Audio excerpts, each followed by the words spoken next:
Play.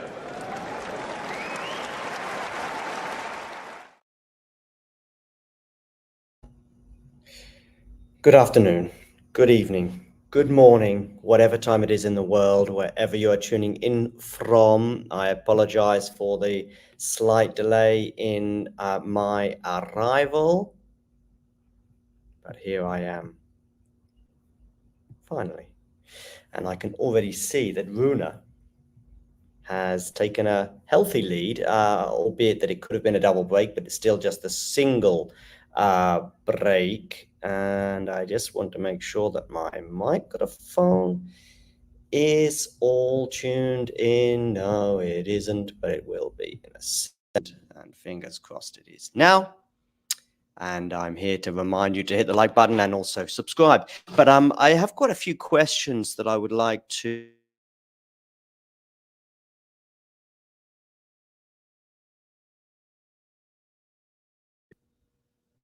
I'm back. I have quite a few questions that I would like to address as well, which I'll probably do at some point. We are on a change of ends right now. There's been a few polls flying around and also some suggestions and questions about who the favorites are and who are not the favorites on the men's side, for example, for the Australian Open. My power rankings, if you like, I did share them on Twitter earlier, and I think I'm going to share them on the screen right now. I'm going to get my phone as well.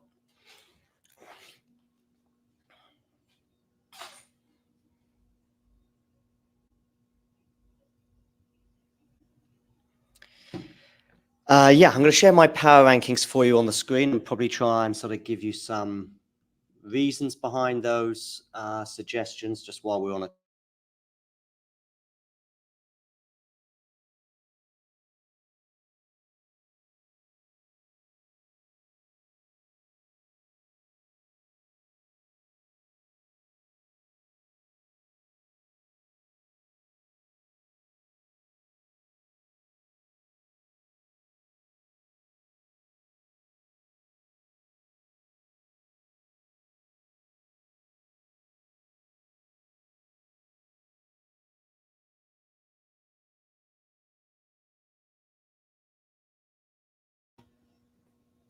I'm back.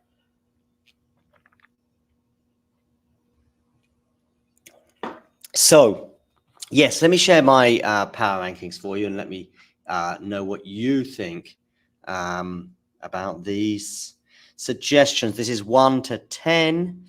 And yeah, I'd be interested to know your thoughts. Look at this. No surprises who I have at the top.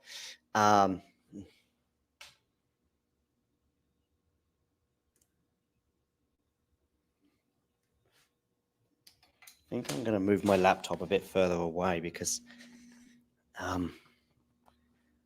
it seems to be, maybe even just do this. Hopefully you can still hear me, but it might help keep the internet going a little bit better. So yeah, my power rankings there you can see on the list. I have Djokovic in first place. I don't think there's any great surprise there. And do I even need to give it any justification? Of course, the only real doubt at the moment is his health. But if that remains strong, I would say that there's I mean, would you take Djokovic or the field? That's a worthy poll, I would suggest. Talking of worthy polls, there is a worthy poll in the top 10, and you can see who that is. Second to fourth, I guess, is where we're all probably slightly in disagreement. I actually think my 5 to 10 is a bit more solid. Dimitrov and Khachanov was kind of a bit of a question that I had to kind of address and had some uncertainty really about that one. I mean, I guess maybe you think, am I being a bit too big on Ben Shelton, who of course lost to Safiullin, who is playing right now?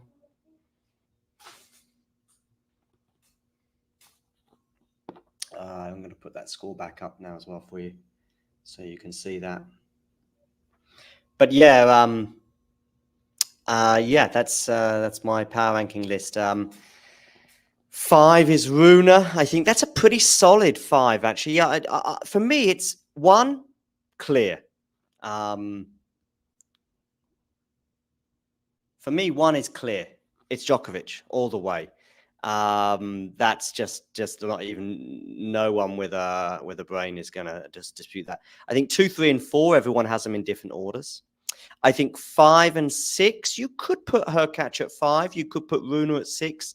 Maybe even Zverev. I have seen 1 or 2 people suggesting he might be a dark horse for the title. And I know what you mean, a sort of former world number 3, I think he was. Can a former world number 3 and previous Grand Slam finalist and top 10 player be a dark horse? Well, I think in Australia, beyond those 4, I think you're sort of, yeah, we are already in dark horse territory. So to win the tournament, at least.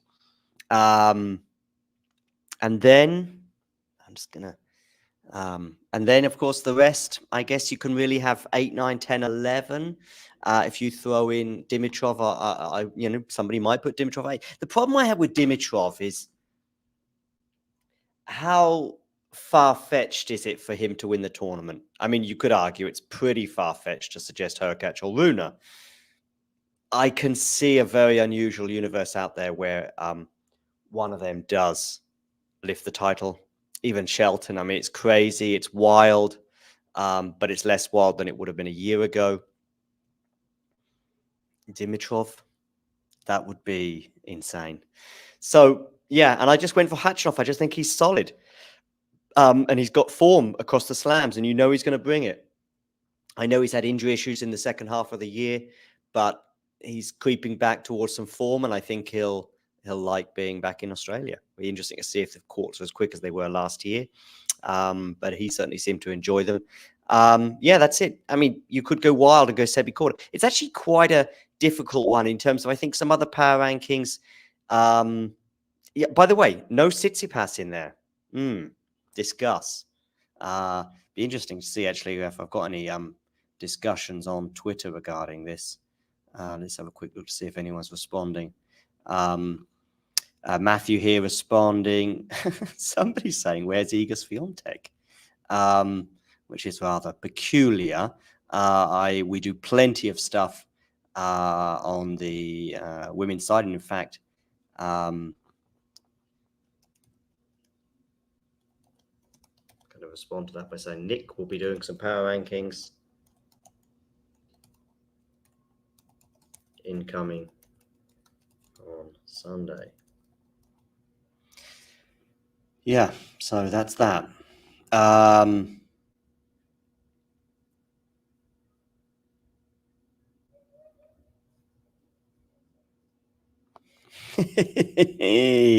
Rublev absence, yeah. Maybe he should be in there, but I just don't. Yeah, I just don't see it. Anyway, hi, Jax. Sorry, I'm afraid that we are not allowed to, just by law. So, yeah. Okay, Rune, let's get back to the match. Rune Safiullin, love 15. I love 30 now, by the way, on the Rune serve.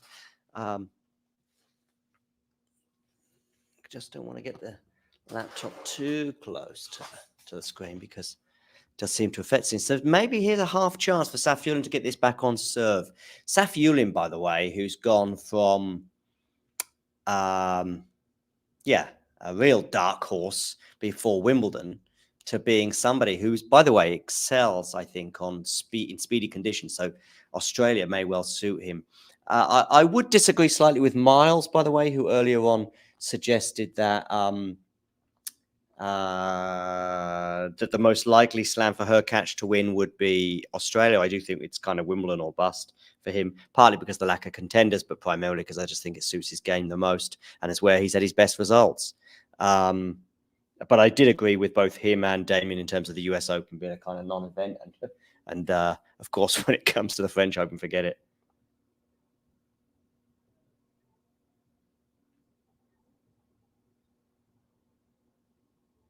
By the way, Rune has done really well to get it back to 30 all.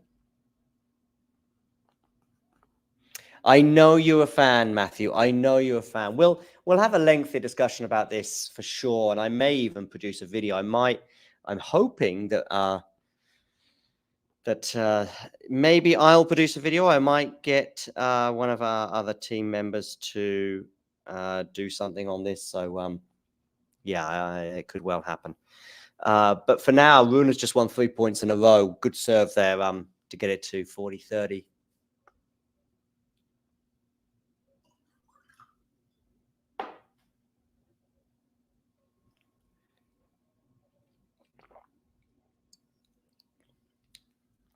Did you see the video, Matthew, the Rublev video? We got so many videos in the vault. And by the way, Rune has held serve for 5-3. That is something else I want to talk about on this show, is just to tell you guys that whenever you're sort of keen, either in the off season, which has obviously been and gone now, but maybe even next week, a little bit less tennis to consider. There's a few exhibitions going on, of course. And there is the ATP 250, I think it is, in Adelaide. And then maybe a bit of other tennis that I'm missing. But there's so many videos that we have in the vault that I think could be of interest to you. And yeah, I think you should check it out. Check out our vault of videos. I'll do it at the end of this set, and we'll have a good chat about some of those videos that we've got for you. Okay, Jax wants some tips. Well, listen, it's your money. Jax. My point is he's got 4, or I would have normally said less than normally, but he's already on 4. So I guess really this bet is pretty much based on 2 or 3 sets. If you think Rune is getting this done in straights, then I would go less. Okay, you've already got the bet. Well, that's good, because whatever I say doesn't matter. It's probably 51-49, but that's primarily because he's got so many aces already, which I think is pretty impressive. 4 aces in, I guess, 4 service games. So he's getting an ace per service game. Maybe that might drop off slightly, but he's going to probably need a 3rd set to get that. So basically, you need a 3rd set. So you need Safiullin to win some tennis games.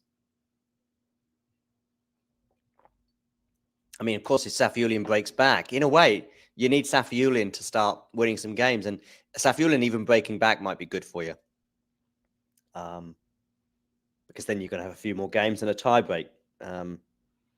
Be on Team Safiullin for the next couple of games. So you get a 3rd set by winning 1 set each. It's the first 2 sets. And so the more sets, it's the best of 3, basically, Jax. And yeah. Oh, by the way, Jax, click that subscribe button and always come here for some advice. Feel free to come to us for some advice, and we'll do our best for you. And by the way, when you click subscribe on that button below, you'll see that little subscriber count tick over, and you can always come and join us for advice on any of these matches. Safiullin has just won this game, so it is 4-5 now. Oh, I'm glad you got it. Oh, and look, the subscriber count's just ticked over. So yeah, Jax, basically, you know, a 3rd set. If it's like 6-4 and the 2nd set is really close, you need more games. I would suggest that if we get to 20 games, 25 games, that's probably where you're looking at being in a good space to get more than. He's got a service game coming up, and you want one of 2 things from this service game. An ace from Rune, that's fine, and then you're really in a good position, because that will make it 5 for the set with 1 more set to go. The other thing that would be good is a break from Safiullin, because then you're going to have at least 1 more service game for Rune in this set, and potentially more if it goes to a tie break. I hope you're keeping up. You'll follow, as you follow the match with us over the next few minutes, you'll see what I mean. And feel free if you've got any other questions. I'm not a betting person myself, but I'm more than happy to give you my thoughts. But I would never encourage you, of course, to do so. Make sure you hit the like button on this video, by the way. I want us to get to 10 likes as soon as possible. Matthew, how many likes do we have?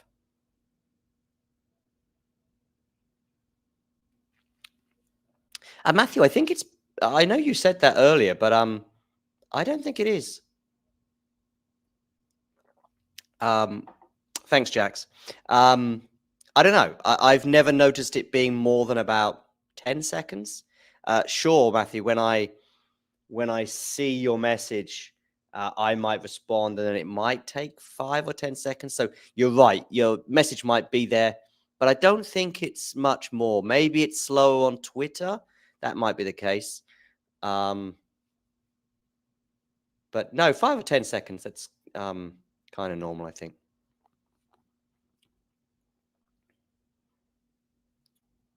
Unless your YouTube stream is your internet is pretty slow, I don't know, but yeah, we've had another subscriber, by the way. Someone, Jax, has subscribed and someone else has subscribed, all in the last couple of minutes. By the way, Rune now is at 30 love. I should have checked to see if there was another race. Has there been another race, Jack? I didn't think there was in those first 2 points. I'm just going to focus on these last couple of points. Goes down the T, so there's no ace there, I'm afraid, Jax. And there's a forehand winner, 40 love. So yeah, the two things that I said you needed here have not happened, Jax. Basically, what you really want now is either an ace or Safiullin to win the point.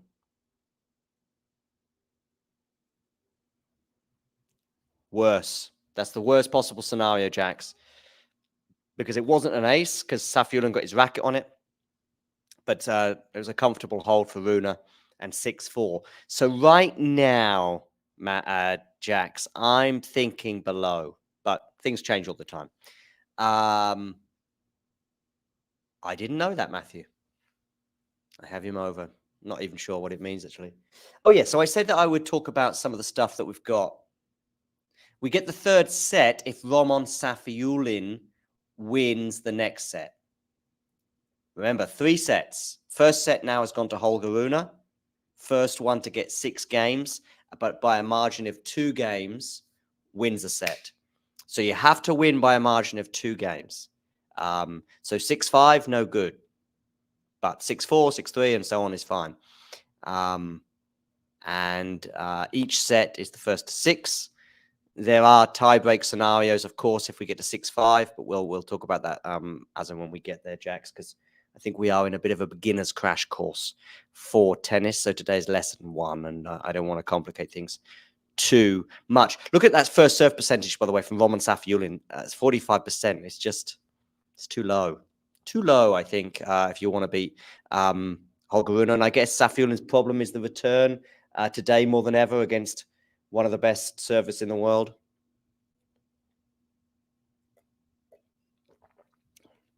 Sets, by the way, Jax, that's the terminology. Third set. We've had 10 games, and we're approaching a second set. So Rune's, by the way, going to serve first. That is kind of good news, at least for you, Jax. Yeah, I just want to share some of the content that we have. I mentioned I would do that. So there is the YouTube page that we have. If you click on videos there, you'll see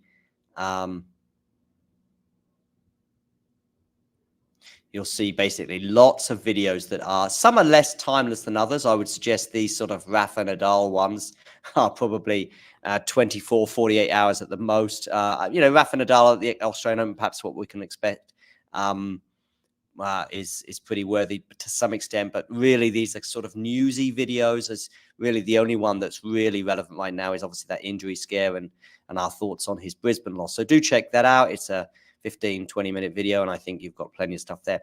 A quick review of some tennis shoes here. Basically, if you play tennis, check out this video here regarding, by the way, I'm just going to post a link in the chat to YouTube videos. Matthew, you can time until I respond, but that's not how it is, Matthew, because your message might be there for a minute. I just didn't see it because I'm busy watching the match or doing other things. So that's, I think, the issue, Matthew. It's about 5 seconds, I would say 10 seconds at the most. That is the delay. But if you write how many likes do we have, I'm only seeing that now, but it's only because I I'm doing 100 things at the same time. Anyway, I mean, we can test it again if you like, Matthew. I'm here, but you're going to have to write your message now. Otherwise, my attention's going to be away from the screen in a few seconds. I'm just going to have a sip of drink.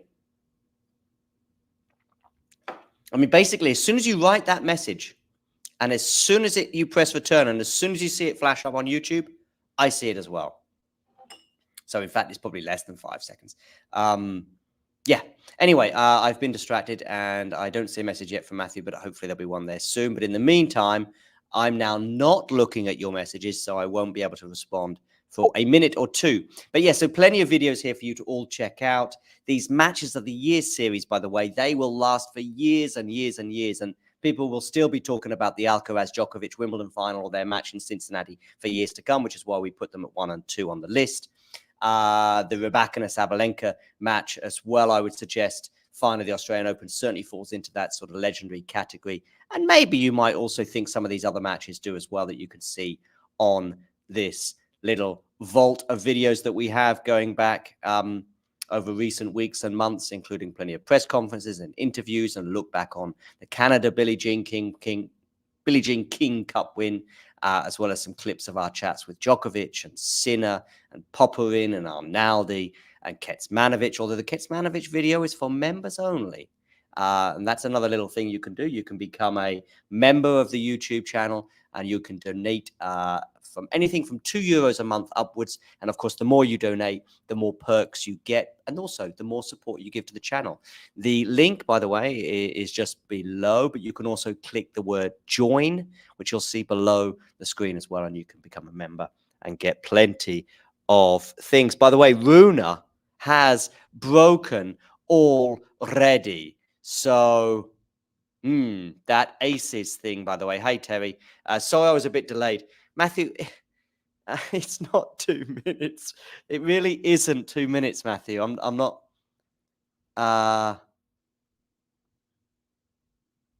No, Matthew, it's not 2 minutes. I think you're not getting. Matthew, you write a message, okay? It is there immediately. Boom, it's there. The fact that I don't respond is because of other reasons, because I'm looking here, there, talking, match, things like this, things that are going on, having discussions, power rankings, what's up with Rublev? Oh, we've got a video. Matthew's message. That's why it's 2 minutes. It's got nothing to do with any delay.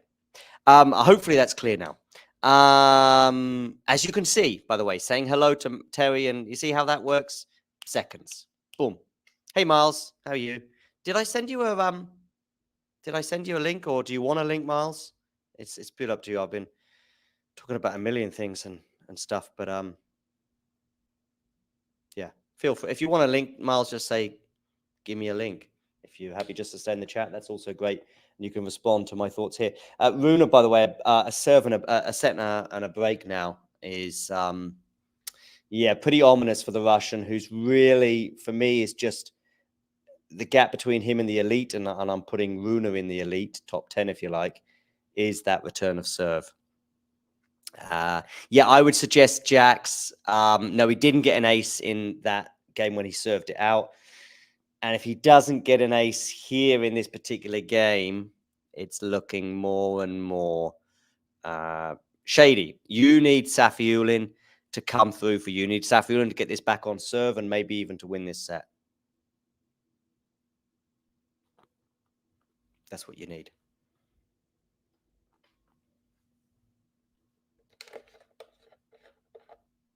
Hopefully now, Matthew, you realize. Yeah, I mean, I'm seeing it now, Matthew, but I don't know when you sent it. My point is this. You send a message, and it's there within about 5 seconds. You think so, Terry? Maybe. I mean, I haven't been watching him a lot, and I would be intrigued about the quality of opponent. That's my main query regarding Holger Rune.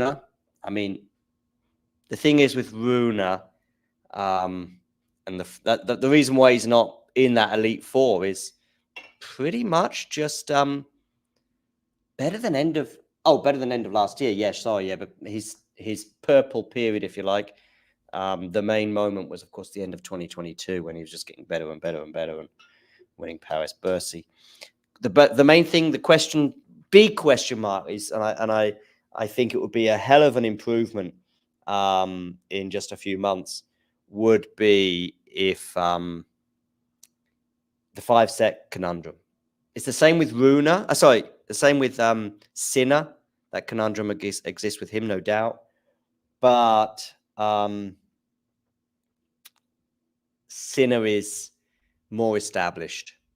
And I think there's slightly less doubts about him over 5 sets than Holger Rune. At least he has played a few 5-set matches. And yeah, I mean, I know Rune at the French Open had a 5-set win, but then he's dead. Done. Casper Ruud probably should have won that. You know, I mean, he's the better player. But he was just, you just knew that from before the match began that Ruud was a hot favorite, and it was all because, okay, Miles, I will do it. Yeah.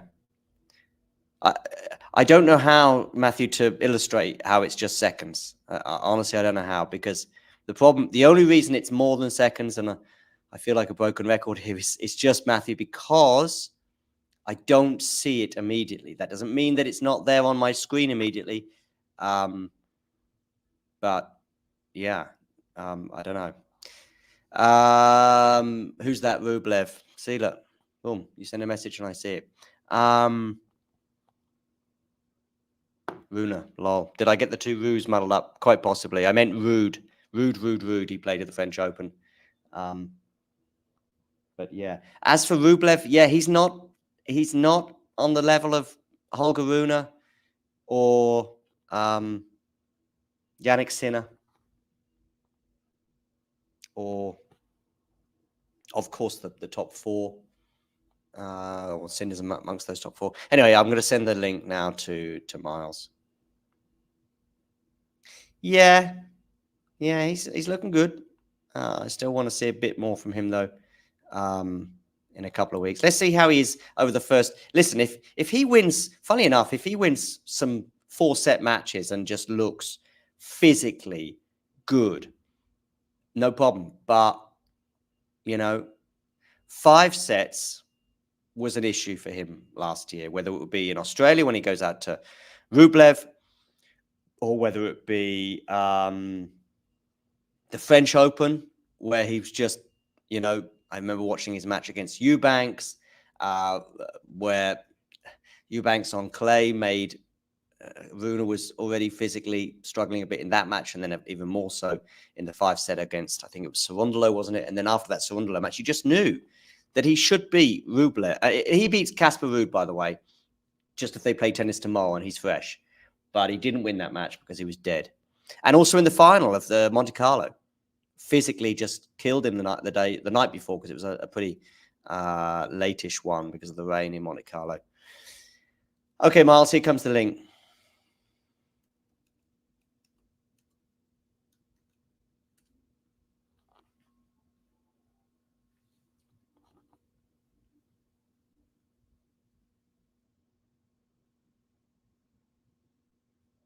Mario here asking some questions. Hey, Mario, do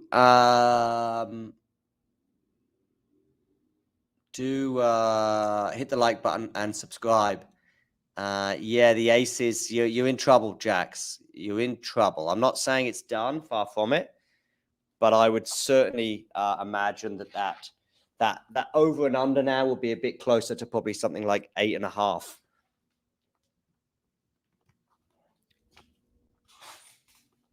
Yeah.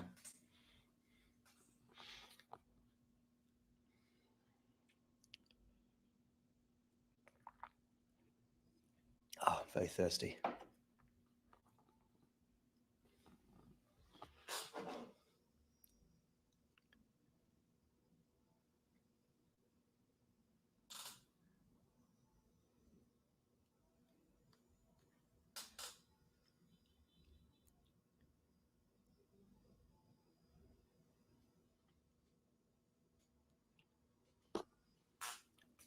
Yeah.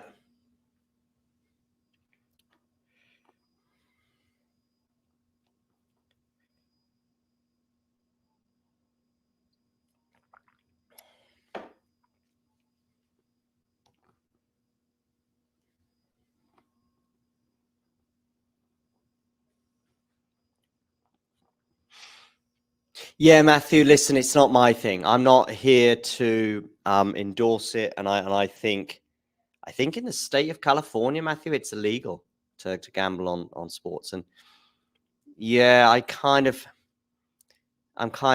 it's not my thing, that's for sure. I'm more than happy to spread some words or thoughts, but yeah. Mario, please do hit that. There's a button that says subscribe below the screen. If you click that button, Mario, and I see it, that figure there, 514, click over to 5145. I will share my words of wisdom if you have any questions about what you think might be a good idea regarding this match or any other tennis matches, actually. So as soon as I see that click over to 5, I'll go, okay, well done, Mario. You deserve your question to be answered. Rune, by the way, here at 30 all on serve. So maybe this might be a little sniff for Safiullin. I mean, I would suggest he had an even bigger sniff a minute ago when he had 15-30.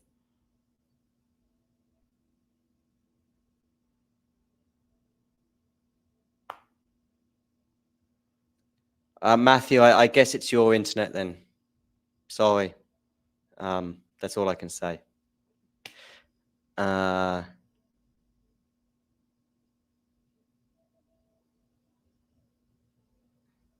Yeah.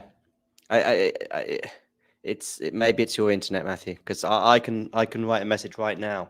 I can do it myself. Go on the stream, and I'll write a message to myself from the YouTube thing.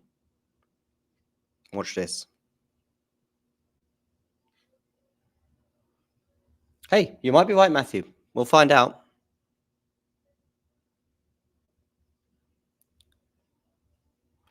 Here we go.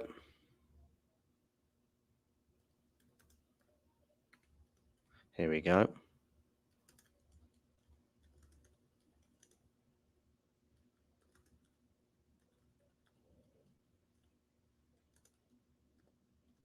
Let's see. Message sent. 1, 2. It's there. There you go. 2 seconds.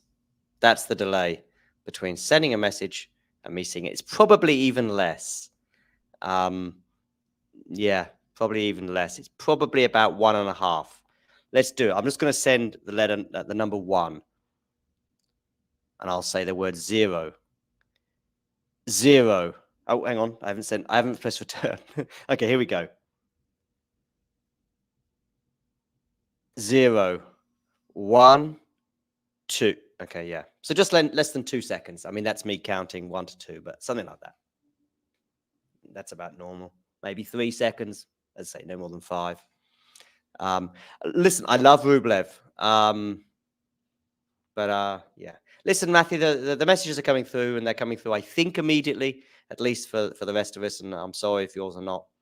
But either way, I will address the questions as and when. By the way, sometimes, Matthew, we don't even, if there's 100 people writing in the chat, then we can't, of course, answer all questions. But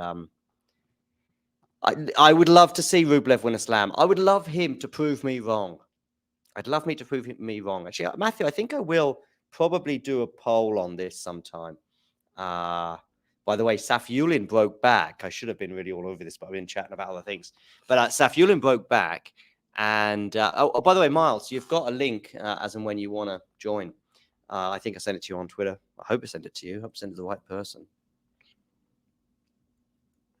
So good news. After me criticizing him on the return, yeah, I think I sent it to you. And I think I sent the right one. He has got back in, but now he's really struggling again on service. Love 40. So that break may get a re-break, if you like, and therefore ceding the advantage once more. And the aces count has not ticked over at all. Matthew, I hope you're right. So hopefully he proves me wrong. 54 minutes on the clock, by the way.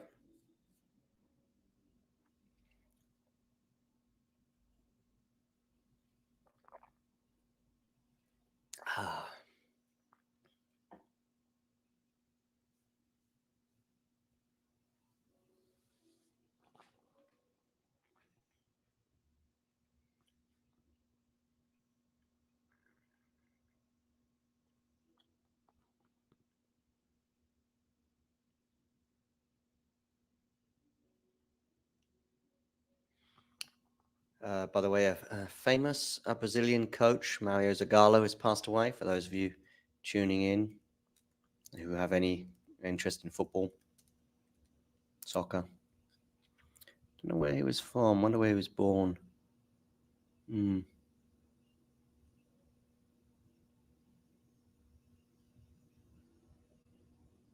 Yeah, passed away. Anyway, back to the tennis. And well done, Safiullin, for getting it back to deuce, by the way.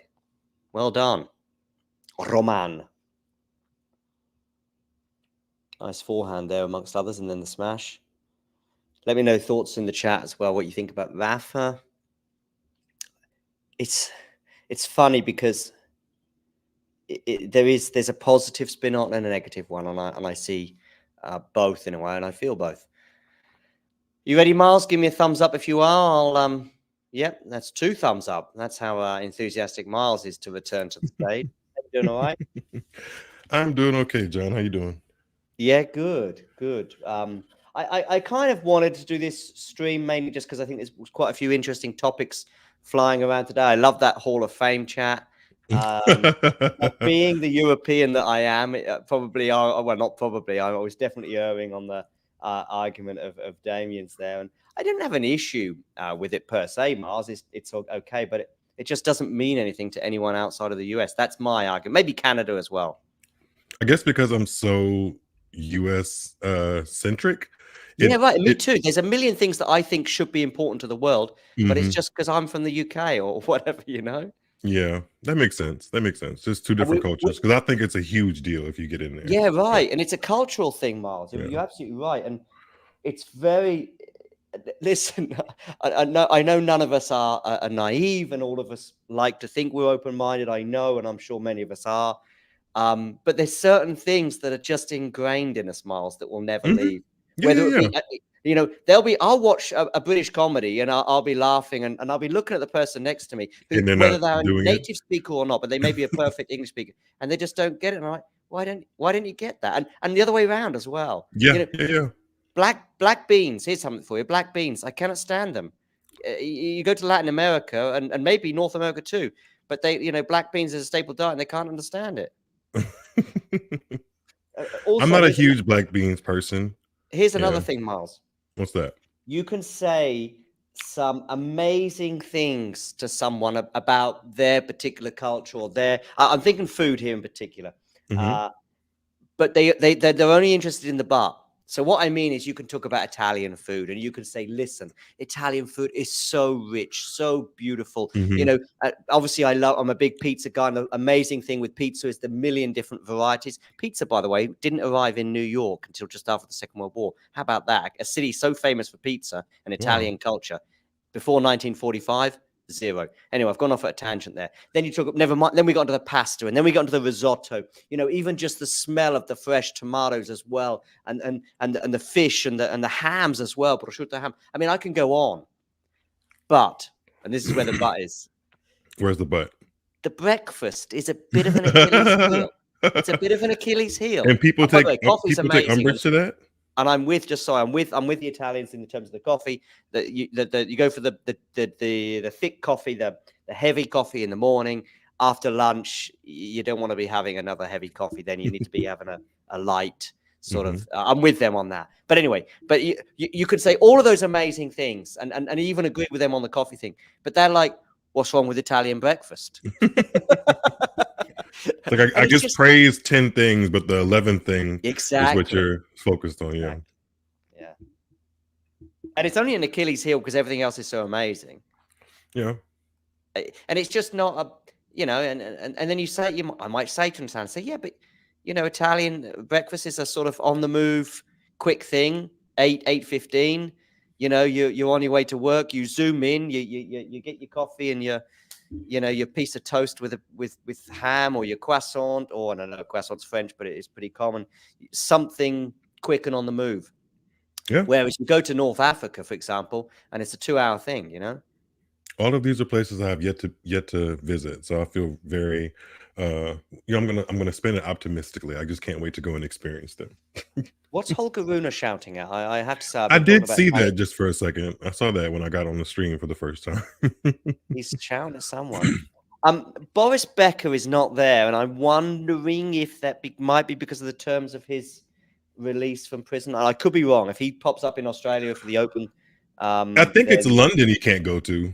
I know London definitely. Okay. I know London definitely, but I'm just wondering, you know, Australia, UK, and all that. We'll see. I mean, I would imagine that he would. I can see him skipping this part as well. You know, you see a lot of these consultants and coaches, and I do see Becker's role as a bit more sort of as an overlord, if you like, of the team, rather than a guy who's getting his hands dirty with Holger on the practice court. I could be wrong. Yeah, I can see what you mean by that. Like, he's there to implore his experience about what it feels like to be at latter end of big events and deal with all the pressures instead of the technicality of it all. Exactly. The ins and outs, the day, and I get what you mean. I must admit, I'm on board with this. I'm not on board with Emma Raducanu and the team that or the people that around her think that she should have about 17 different coaches a year. Is that what they think? Is that what they think? I'm exaggerating, but I'm aware of. She needs to pick a coach and stick with it just for a little bit. Beyond that, though, Miles, her people think that she should have a volley coach and a backhand coach and a serving coach. No, that doesn't. Do you think they're being innovative by thinking that way? Because that's not what's happening. I think it's chaotic. But hey, listen, again, I'm open to be proven wrong. But I do like, and by the way, I'll have you a quick chat about this some other time backstage, and I'll expand on my views. But that's a chat for off air, I think. Not because I'm happy to express my views even in public, Miles, but it's just that maybe that one or two of the sources need to be, because it's not. I'm not BSing you here, but I'll happily share it with you. Sorry, by the way, people who are in the chat going, if you become part of the Talking Tennis team, I'm sure I'll share my words of wisdom with you, or sources. Sorry, Miles, I've been just chatting so much. Well, I mean, I'm not super duper into this match either because I think Rune is going to win. So I get it, and I'm actually I've signed on more to learn more about Safiullin because I've seen his name quite a bit, but I've yet to actually watch a match of his with two strong eyes. So I'm trying to get that experience in because he could have a good 2024. I think he could. I think he could. Listen. That's a pretty good return, actually. My main issue with him is the return. Maybe in this particular match, maybe it's because Rune is one of the best servers in the world. He's an elite server. He's having a chat with his mum here. It's quite amusing. There was a tweet put out the other day, and his mum was, and that's fair enough. You know, she's a prominent member of the team, no doubt about it. She's giggling, by the way, right now, which is quite good, actually. I saw that. That's quite healthy, I think, actually. You know, I'd like to see Stefanos Tsitsipas' father giggle a bit more. I don't know what I want from Stefanos Tsitsipas at the moment. Did De Minaur and Zverev play in United Cup yet, or is that later on? It's probably about now-ish, actually. Oh, okay. But maybe there's I don't know if you've heard this website, Miles. It's called Google, and you go to google.com, but I believe there are variations on that, and you put in when is, and then you got an answer. By the way, Miles, you know how rubbish I am with technology. The stuff we were talking about today. I don't think you're that bad. We got. I'm getting better, but I just get so I get frustrated. I get it. I completely understand that. Trust me. It's like, I guess I want what I want, and I want it to work. And sometimes you have to learn on the spot what to press to get what you want to happen. Oh, talking of which, did your pizza come? Yes. Well, it was leftover pizza from when I had lunch earlier. Yeah. Plenty of stuff in the chat that I'm neglecting, so I apologize for that. There was sorry. No, my fault. Hi, Leroy. Terry loves the Italian breakfast. There you go. Wonderful. Ghosty. Super. Yeah, Ghosty's there. Leroy, do hit the like button. Leroy, where are you from? I would love to know where Leroy's from. I don't think I've ever interacted with Leroy. He joined us yesterday, I think, for the Nadal match, among others. That was one of the first times I think I saw him, and I think he became a subscriber too.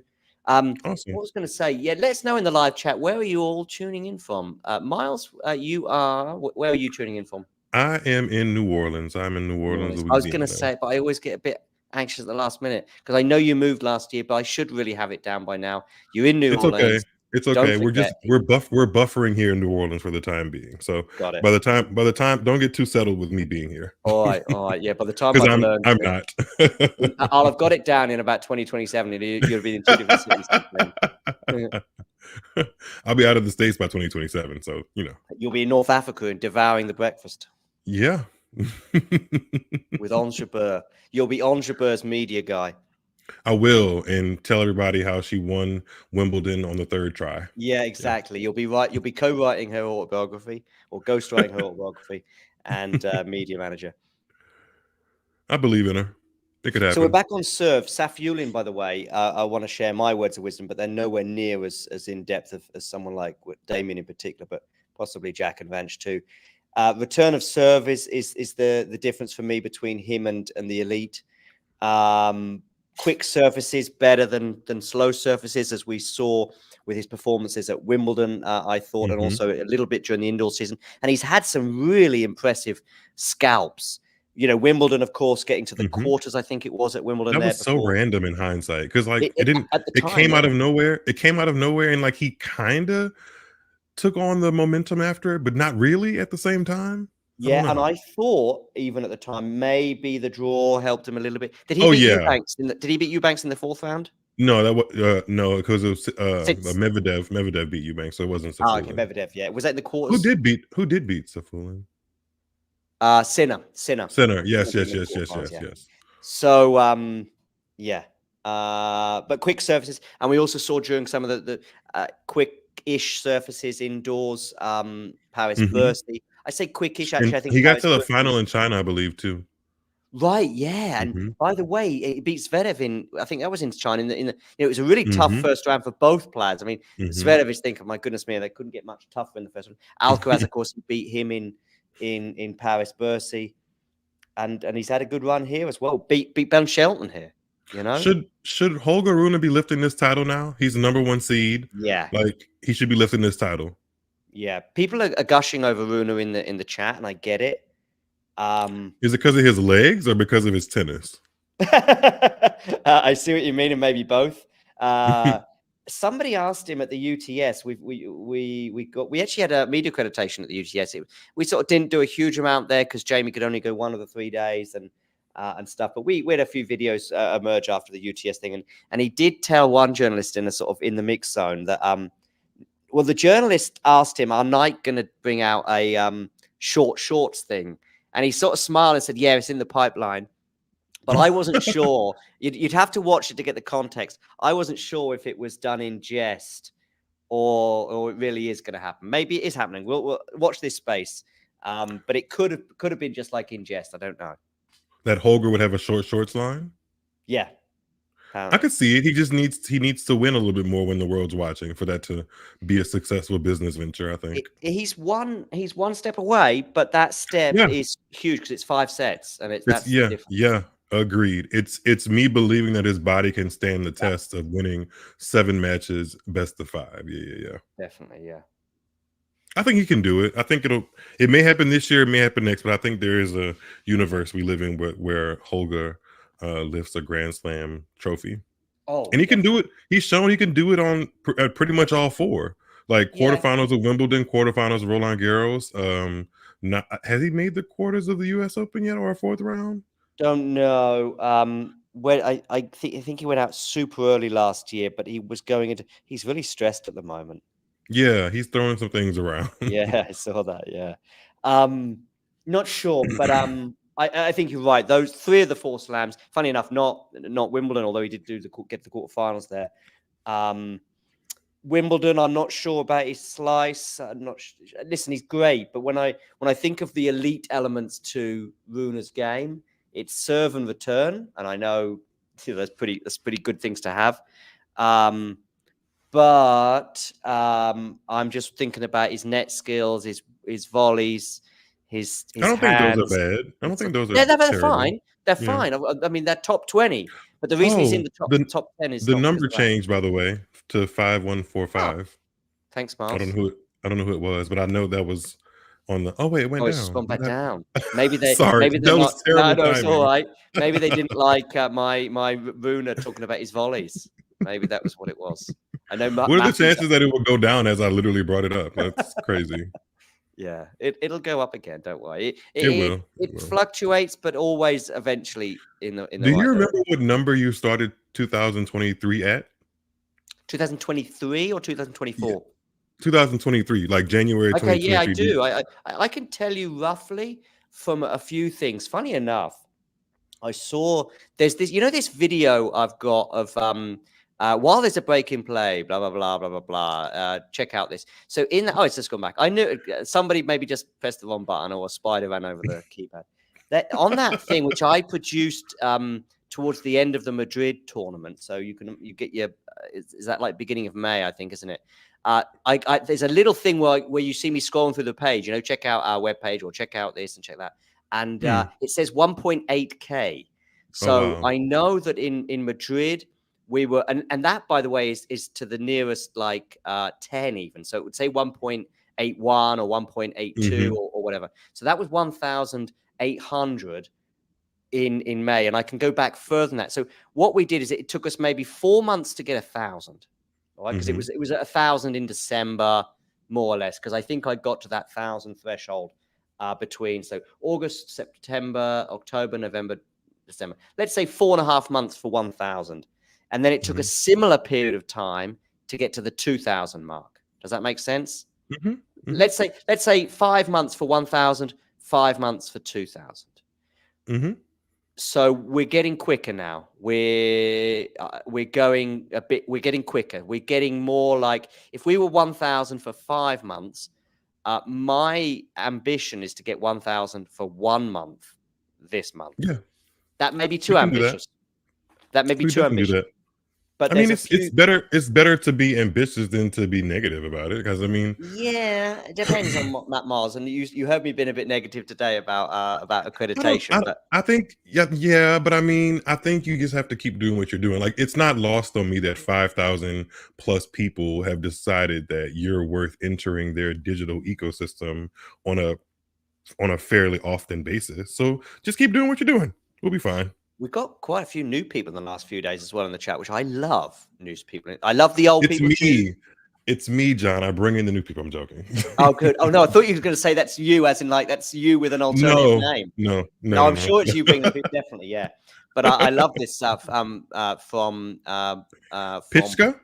Yeah, Pitchka. Yeah, there you go. Look, your Polish is improving. I think it's Polish, but I could be wrong. I was going to say, is that Polish? And hi from India, by the way. That's great. 2 other people. Hi. A couple of people there. Maybe you've subscribed, maybe you haven't. But if you have not subscribed, the cool thing is with this little new thing I've got going on the screen, when you click it, it clicks over. It takes about 10 seconds, but it does click over. And then you can see your support in real time. Yeah, exactly. Support is what Holger is seeking right now at 30 all on serve. He's not holding serve as easily. He's gone for a different color hat right now. He did that same thing in his match against Duckworth last time. I thought I had lost my mind a little bit because I was like, he hasn't played this entire match with a pink hat. There's just no way he did that because I would have made note of it. Wearing white, hat. And at one point, he had an orange shirt on during this tournament, by the way. I think it was an orange shirt. Yeah, yeah. He's been doing quite a lot with his wardrobe. Yeah, I mean, Rafa's got his line. And by the way, Rafa's lines last about, depending on how long he lasts in the tournament, but they last week max. Of course, in the slam, it's 2. But, what do you mean lines?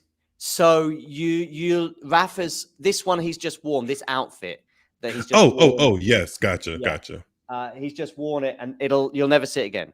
Right. Yeah. The exception to that, actually, I should add is the clay court swing when he'll start. He wears the same thing for Rome and Monte Carlo and Barcelona, all the way through. But then change for the French Open.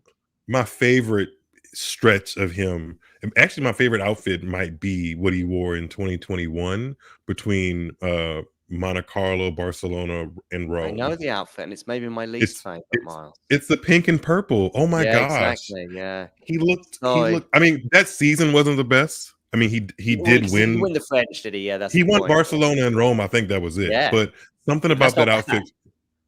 Yeah. It's just he had a Some bad match against Rublev, I remember, at Monte yeah. Carlo. Yeah. But something about that outfit really stuck with me. Some of Yeah. my I don't maybe I wouldn't say it's my absolute favorite because there's a French Open neon green that I really, really like as well. So Oh, really? We I know that neon green. I think that was the same. If it's you mean I think that 2021 was as well? 28. Nothing that was 2018. No, 2021 was neon green and like a little bit of navy blue. Yeah, I yeah. wasn't a huge fan of that one. But Okay, yeah. No, this I was wasn't a huge fan. neon. I think he played Roger in 2018 at the French. In the It final was of 2018 was team, and he was wearing that was the blue outfit, and I like that one. All like two-tone blue. I've yeah, that actually got one a I like that one too. Yeah. I've got a picture on my phone, I think, of him with his because I was actually at the match as a fan. And I'm gonna tweet it out there right now. So feel free to either talk about the match or any of the questions in the live chat while I Ghosty, you're tweet. saying Matthew's a low end man. Does that mean he's budgeting? Safiullin has game points to go up 5-4 and make this set really interesting. Oh wow, Holger didn't even go for that serve, and he holds at 4-all, make it 5-4. Yeah. Interesting. I guess Holger's trying to make sure this gets to a tiebreak because he didn't even go for that serve. I'm guessing. Interesting things. And now I get to see the lovely Roman Safiullin take his shirt off, and he is a hairy beast. There you go. I'm going to tweet something out here, hopefully. They're showing a recap or like a moment that the match point moment where De Minaur takes out Djokovic. Do you make anything of that at all? I don't think I've ever asked you, but do you make anything of it as far as what can happen in the next 10 days, aka what happens in Melbourne? Oh, I don't know the match point because actually I fell asleep watching that match. Nothing wrong with the match. It seemed to be pretty exciting. I just couldn't stay awake any longer. Oh yeah, of course. So I don't know specifically the match point, but I think you just referred to the fact they showed it. But you mean, does it mean anything for Australia? Yep, that Djokovic lost in straight sets to Yeah, I mean, Minaur. what? Yeah, it does. It does. It just means that he's. I think all it might do is it might change the question for me with Djokovic is always Djokovic or the field, really. In a way, that's like a legitimate question, I think, at the moment in these hard court tournaments and Wimbledon too, I guess. Everywhere. Well, Australia, I think New York is a bit different because of his track record there. Although of course he's changed that a little bit.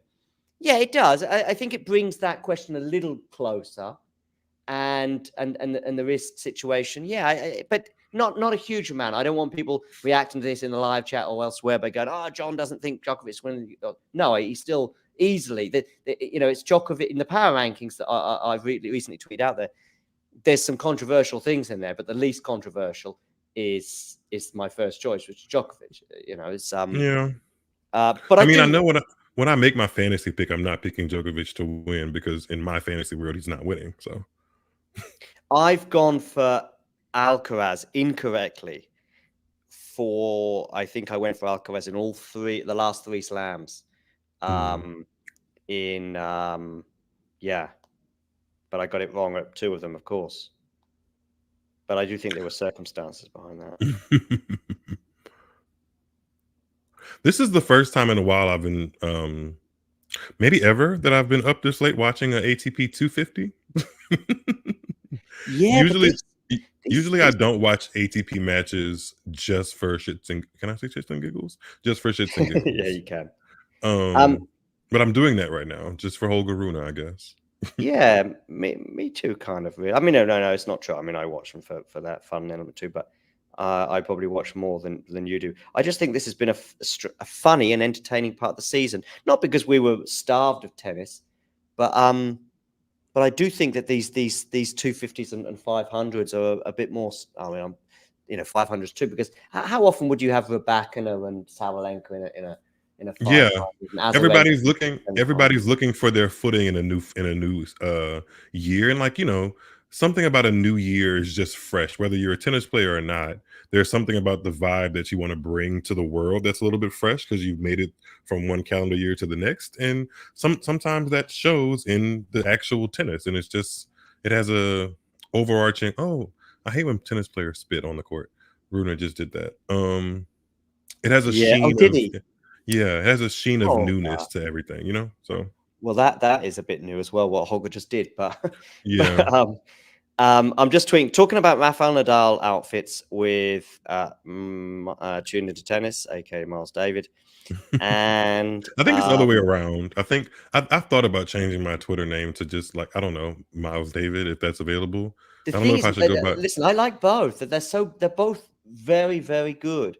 I mean, you get no praise for the name Miles David because it just happens Yeah, to be your name. I didn't pick it. But it was a good one, I think. It is a good one, yeah. It's sort of just I mean, one of my favorite comedians or comedy figures in the US is Larry David, and I think that's a great name. Mhm. And Mhm. I think that a lot of very, very well-known, singers, etc., have chosen to have two names that are both first names, if you like Elton And they John. go together. Yeah, yeah, Yeah, yeah. and there's a very famous singer in the UK called Cliff Richard, and there's Little Richard as well, but that's a slightly different. But yeah, you got many of these. Even Elvis Presley. Presley could be a first name, although maybe slightly more since he emerged. That was a very bad volley, by the way, from Rune, which does not help with his move. Rye's asking about Safiullin. Is he winning? He is at 30 all. Rune serving 4-5. So this next point is huge. It could be set point or a game point. And it's wiped away from a Rune ace. So it's game point Rune. By the way, somebody was talking about aces earlier, and that's good news for them. That's the first ace he's done in this set, by the way. I haven't had 4 in the That's a very good time to have one. He's very chatty today. Is he always this chatty to his box? No, not as this is an extreme, but it's there. It's there. I don't mind it, but it is interesting when I don't I don't associate him being chatty to his box with Holger Rune. But he literally in between serves, he's looking over there and like just talking. It's very strange. Yeah, but it's okay. It's not too bad. It's not screaming, in a sort of curious way or he doubled just after that ace.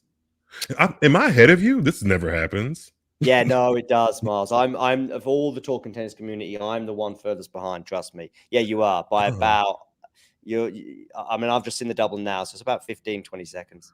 Okay, that's not bad. Yeah, it's all right. If this was a match that I was more heavily invested in, I would either commentate alone, which is fine because then you're sort of just you're commentating and stuff. Or and by the way, what I do is if I am like with the scoring and stuff on the screen, if I am behind, which occasionally I am, I try to go for I find the slowest one if you like. But even then, I just don't look at it. I'm just watching. If I'm really invested in the match, if I'm also really invested in the match, I'll also try and get a commentator to commentate on it, and then I'll just watch it elsewhere, and then join for the banter after the match and the review.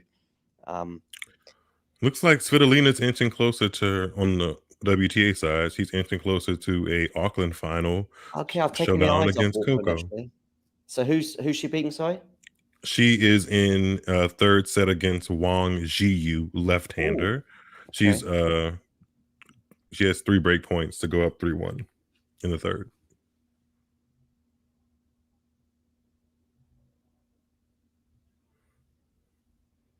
And who's in the other semi? Oh, it was Coco Gauff versus Navarro, but Coco she won. she won already.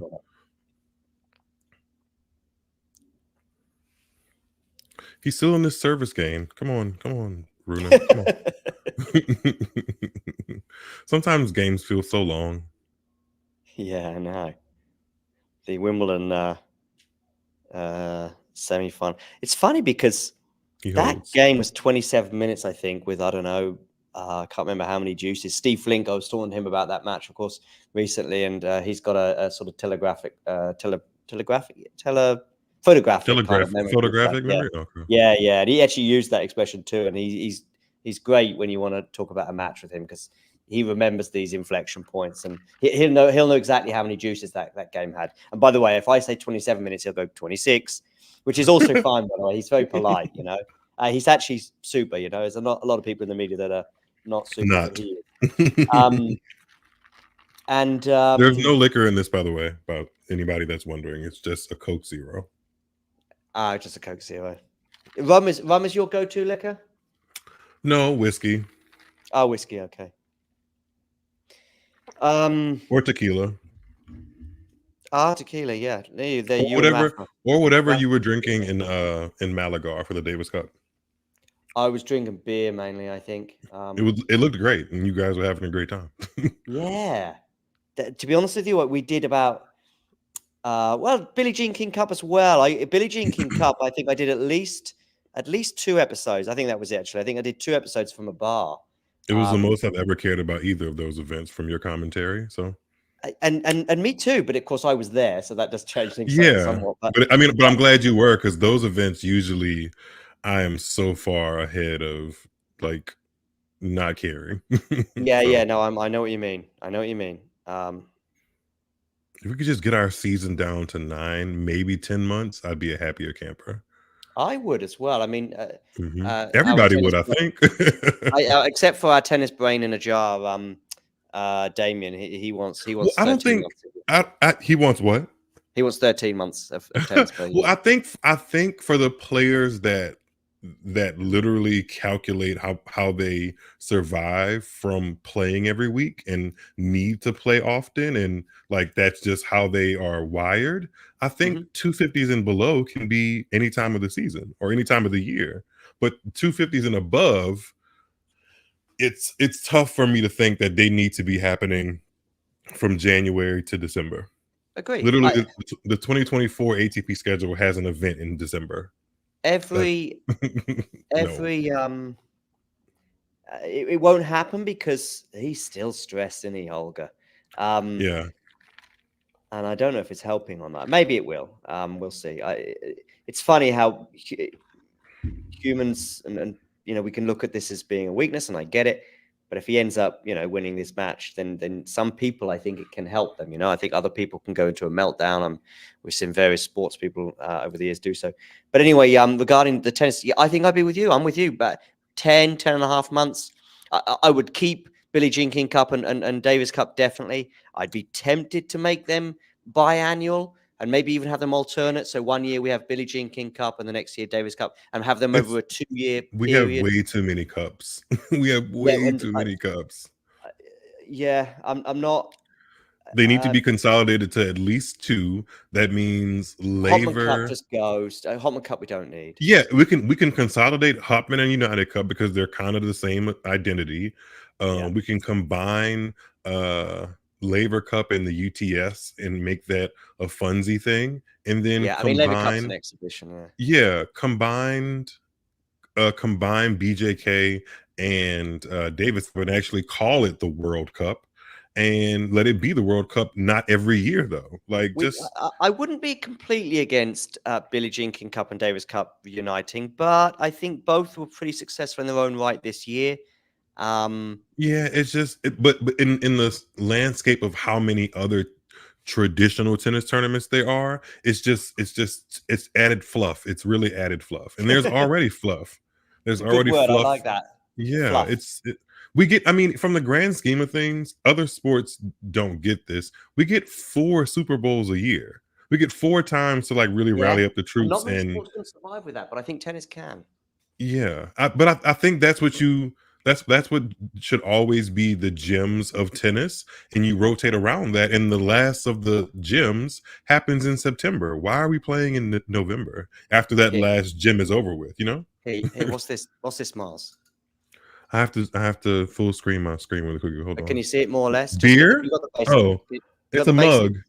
Yeah, it's a mug. I'll tell you what it is, Miles. It's too many cups. Too many cups. There you go. You don't get that kind of humor on other YouTube channels.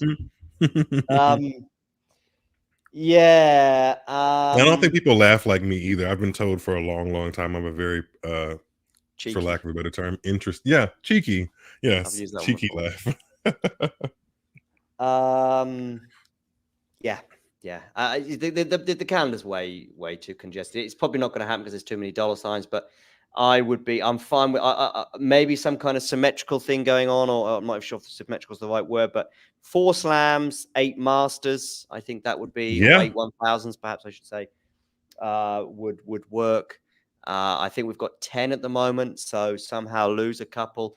You're going to upset someone in some cities. You're going to We're gonna upset Atlanta and Newport, Rhode Island after right, 2024. exactly.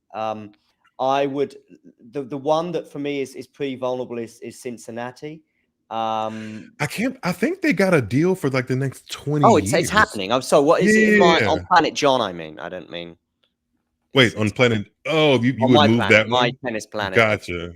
Yeah, I get it because I was having a conversation with someone about Madison. It's another 30 all point, by the way, for Holger to stay in this set or take the game into a tiebreak. Yeah. Let's see what happens. Good point here. Oh, and Holger Rune passes with a great two-handed backhand. Yeah, that's a really good clutch point from him. Game point. I never who am I? I never tune into men's matches like this. What was I just saying? We were talking Before about the calendar. I was talking about 4 slams, 8 1000s. Oh yeah, and then Cincinnati, yeah. Oh, and I was just saying that's not going to happen, but that would be me. I was having a conversation with someone about Madison Keys and Sloane Stevens' career, and both of them have 1000s, but in a question of who would you rather the 1000 in Cincinnati or the 1000 in Miami? And almost everyone would rather the 1000 in Miami.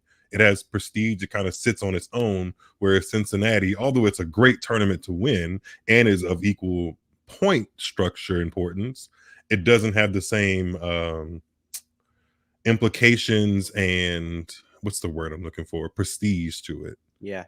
It doesn't have that.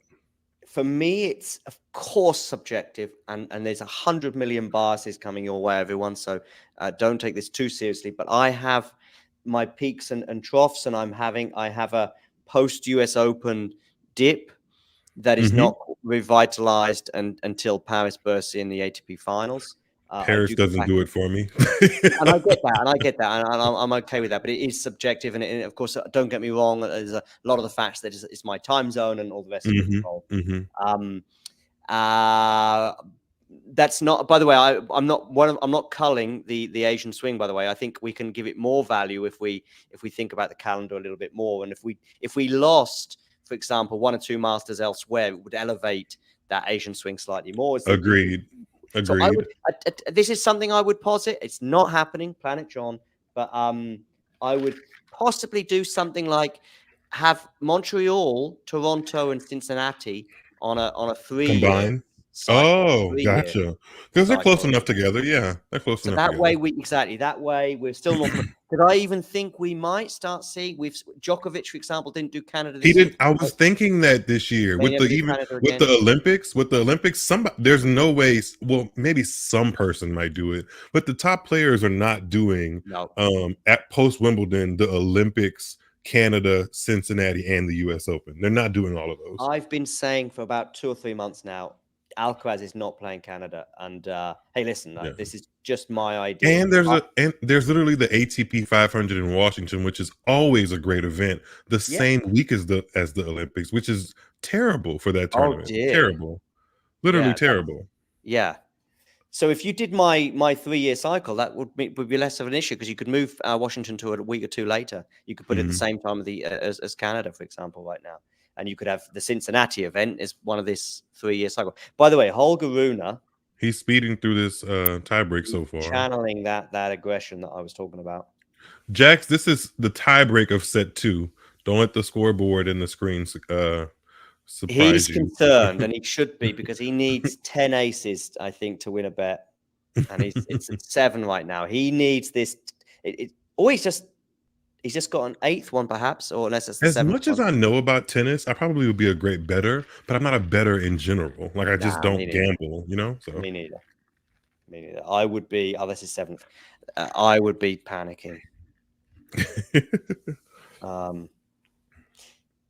But yeah, I'm not really a fan of the profession. But there we go. If Roman loses this tiebreak, I have a question about him. If Holger loses it, by the way. If Roman loses this. Okay, yeah, sure. I'm happy to address it. I'll do my best anyway. Oh, it's very surface level. It's not even that deep. Okay, cool. I can actually ask you right now. Cool. Why does he not have a clothing sponsor? Well, probably just because he's fairly newish to the scene. I mean, we saw it with Karatsev, didn't we? And yeah, that is true. Maybe Russians as well are slightly less appealing. That could be the case. That there may be something in that, but that's again pure speculation. But he's just pretty quick on the scene. Yeah. Pretty quick on the scene. But he's not young though. It's not like he's 20, 21. No, he's like 25, 26, right? But maybe 27. Level. And you might go, well, look at Liam Brody, but Liam Brody's British, and I'm sure British people are sort of, even when they're sort of 18 and they're starting to play tennis. His ecosystem is much different. Like exactly. Exactly. Roman is 26, and he's about to get bageled in this second set tiebreak. Is it a bagel? Or do we use that for tiebreak? Skunked, maybe. Creamed. Yeah, pasted, and all sorts of things. Yeah, so 5-0 now. From Jax's perspective, you need Safiullin to win some points to get you your 10 aces. Hundreds of match points. Hi, Terry. Matthew's tweeting now in I think Chinese, but it could be Japanese for all I know, or any other Asian language. I think you have some of the best crowds and comment sections on YouTube, John. Oh, Safiullin, that return into the net, 6-0. I have no idea why I get the Denmark flag and the Norway flag confused often. Are they not the same colors? They're similar. I mean, you got blue but blue in Norway. How are you going to absorb that? Blue in Norway. Sometimes I'm trying to think of how I sometimes learn words in foreign languages. I sort of have rules. For example, here's one for you. The word when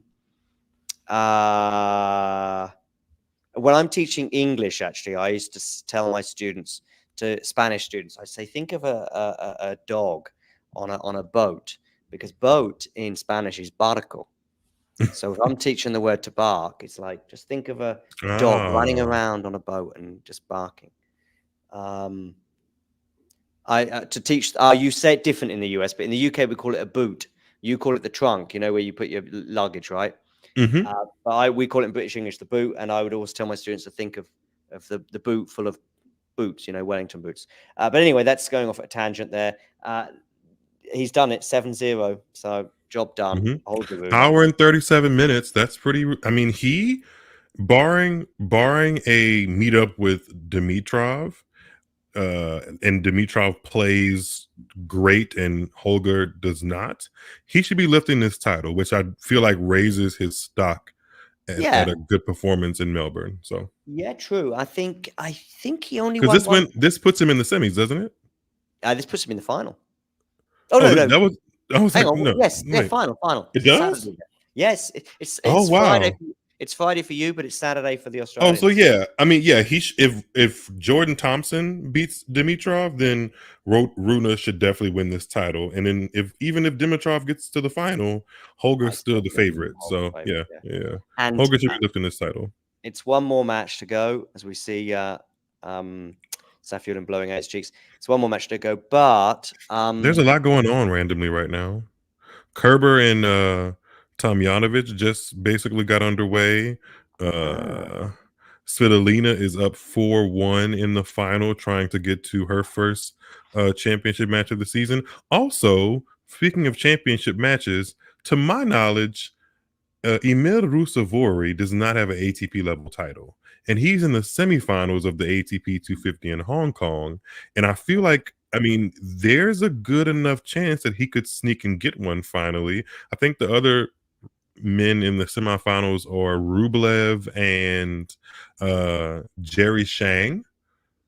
So I don't know. Rusevori could be a surprise titleist going into I'm Australia. For newbies winning titles, I'm keen for I'm keen for Jan-Lennard Struff and De Vries-Fokina and Botic van der Manstrup. Those three. I mean, I think of those three, De Vries-Fokina will get there one day, whether that's this year or next.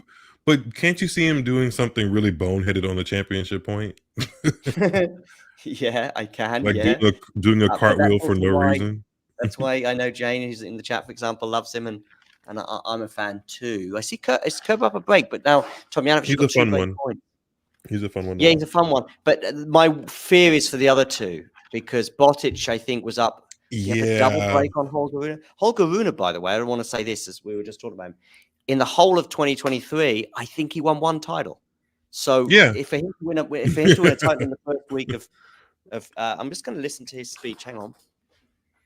See what he's got to say. He might get asked about his stresses.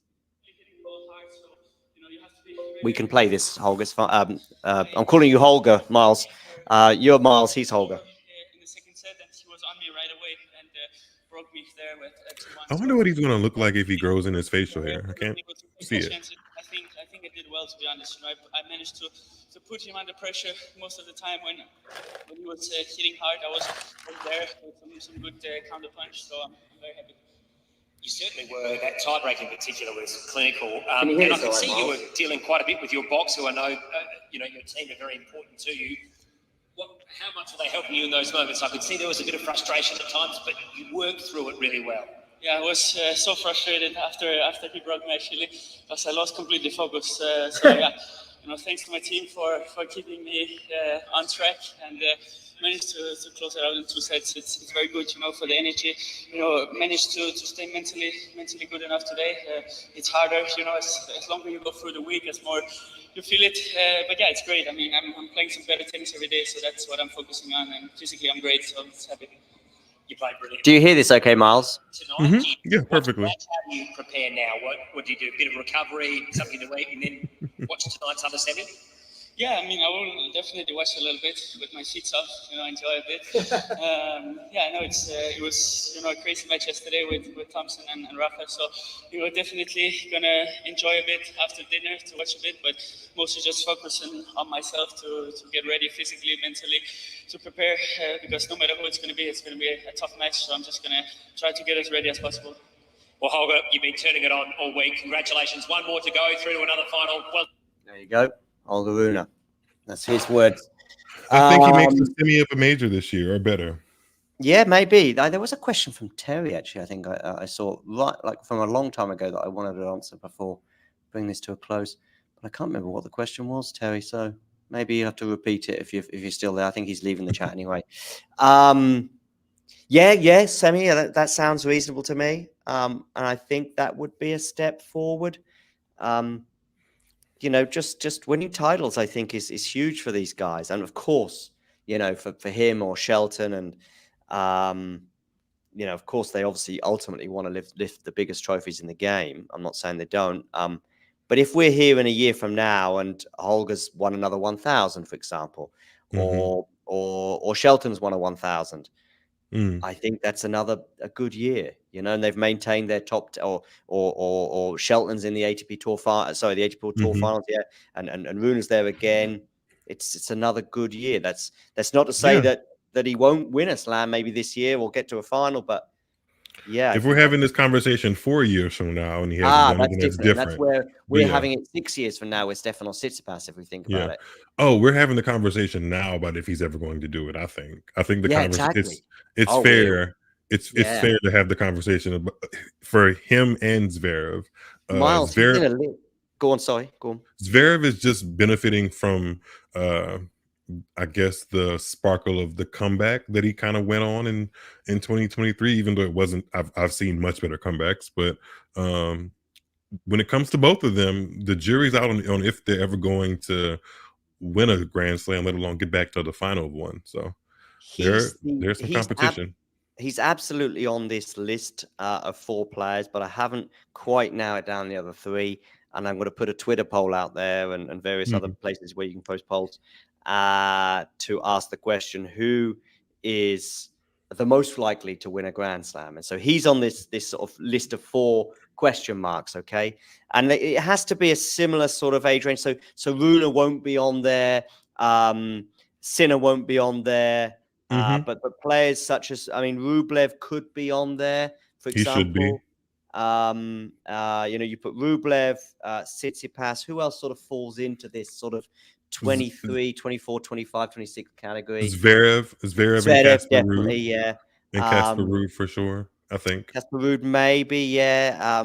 But you can only get 4 on Twitter, so you gotta, maybe Ruud is on it. I'll have to look at the rankings. And I think it should be Ruud, Rublev, Zverev, and Tsitsipas. All of them except Rublev have been to Grand Slam finals. All of them have been top 5. All of them have won. Well, all of them except Casper have won 1000s. So, Casper, yeah. Right. Did you see that clip of Casper with Bublik going? What was that? How many? When he was going through his draw at the U.S. Open and saying maybe he went a bit too far. You're right. Yeah. I think Bublik did it kind of just right. I don't think Pedro would be seeing him in the locker room and kind of wanting to go to fisticuffs over that comment. No. Yeah. And actually, Pedro won a 250 last year, didn't he? I think where did he win that? I think it was post Wimbledon clay. He won his first ATP title. So I think he's. You're talking about Cashin now? Yeah, Pedro Cashin. He gets a bit of shade, doesn't he? Yeah. and so does Kitzbühel and Gustad and all of that. I tell you some other. I mean, I'll have to, because I pity on. As I say, on Twitter, you only get 4 names, but other possibles to add to this list, and I think in a similar category would be Hurkacz and Fritz. Agreed. Yeah, but they're second tier. I would put them in the second tier for sure. So you think if I just put purely, I might even do as like a tournament. I might, like you see these Twitter things where you get like 8-team tournament, who's quarterfinals. Hurkacz. I don't like that idea. You do or you don't like it? I don't like that idea. Like, I think there should be a tier of 4. Like, because I think there's 4 players that are all kind of in the same cohort of experiences that could go up against each other as who out of this 4 are going to win a slam. I know, but Hurkacz has been in a Grand Slam semifinal, and I think it would be Hurkacz, Fritz. Who's more likely to win a slam, Fritz or Tsitsipas? Tsitsipas. Right. So Tsitsipas is now in. Who's more likely to win a slam, Casper Ruud or Taylor Fritz? Casper Ruud. Okay. Mm-hmm. Rublev or Fritz? Rublev. And who was the 4th one? I forgot. Oh, Zverev. Zverev. And he's dead. Yeah, I would. Yeah. And you could do the same thing with replace Fritz with Hurkacz on all of those, and I would probably say the same thing. I would put Hurkacz above Fritz, I think.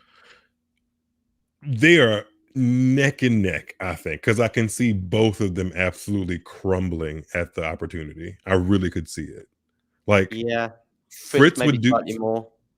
No, I think Hubie actually more. Really? Because I was there was a certain angle.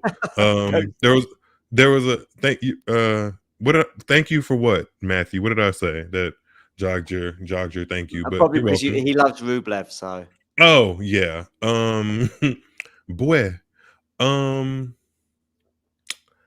I think that's what I was saying. There was a certain angle today in United Cup with Hubie versus Manarino, and I get the impression for some reason that Hubie is holding so much back on his ground strokes. I don't get why though. Like he looks like he's intentionally trying not to rev up the MPHs or the RPMs for that matter, and just really lean into his ground strokes. And I'm like, dude, isn't he like 6'6", 6'7"? He's like the pictures I saw from him at the beach. He is a strong guy.